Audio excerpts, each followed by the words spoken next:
Welcome back to our channel. We are reading The Wonderful Wizard of Oz. In chapter 15, we saw how the Great Oz revealed himself to Dorothy and her friends.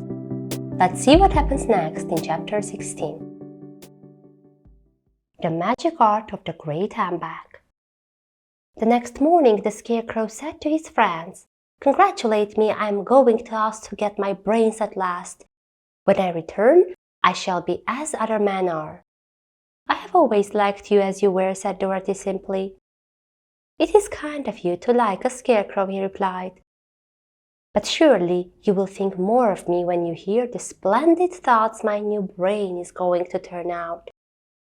Then he said goodbye to them all in a cheerful voice and went to the throne room where he rapped upon the door. "Come in," said Oz. The Scarecrow went in and found the little man sitting down by the window, engaged in deep thought. "I have come for my brains," remarked the Scarecrow, a little uneasily. "Oh yes, sit down in that chair, please," replied the Oz. "You must excuse me for taking your hat off, but I shall have to do it in order to put your brains in their proper place." "That's all right," said the Scarecrow. "You are quite welcome to take my hat off, as long as it will be a better one when you put it on again." So the Wizard unfastened his hat and emptied out the straw. Then he entered the back room and took up a measure of bran, which he mixed with a great many pins and needles. Having shaken them together thoroughly, he filled the top of the Scarecrow's head with the mixture and stuffed the rest of the space with straw to hold it in place. When he had fastened the Scarecrow's head on his body again, he said to him, "Hereafter you will be a great man, for I have given you a lot of brand new brains."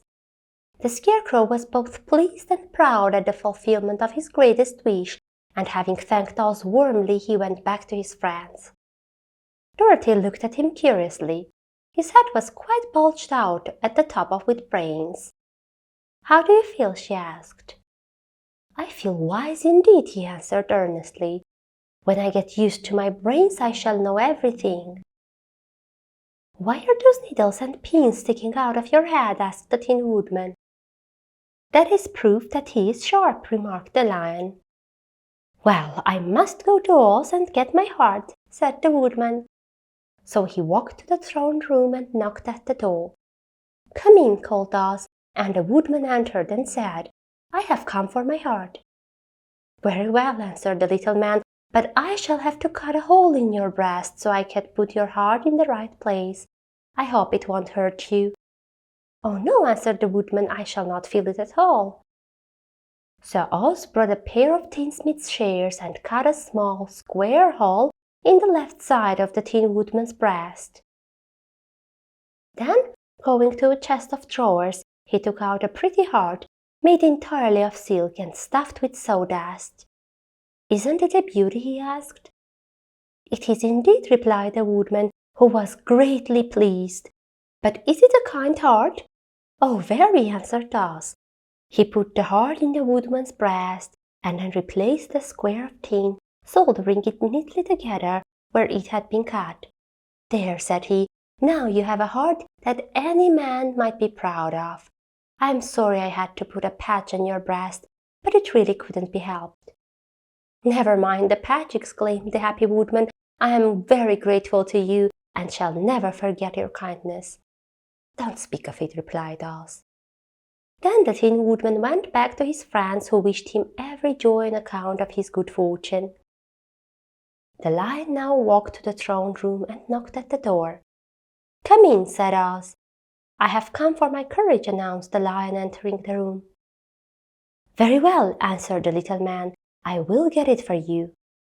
He went to a cupboard and, reaching up to a high shelf, took down a square green bottle, the contents of which he poured into a green gold dish, beautifully carved. Placing this before the Cowardly Lion, who sniffed at it as if he did not like it, the Wizard said, "Drink." "What is it?" asked the Lion. "Well," answered Oz, "if it were inside of you, it would be courage. You know, of course, that courage is always inside one, so that this really cannot be called courage until you have swallowed it. Therefore, I advise you to drink it as soon as possible." The lion hesitated no longer, but drank till the dish was empty. "How do you feel now?" asked Oz.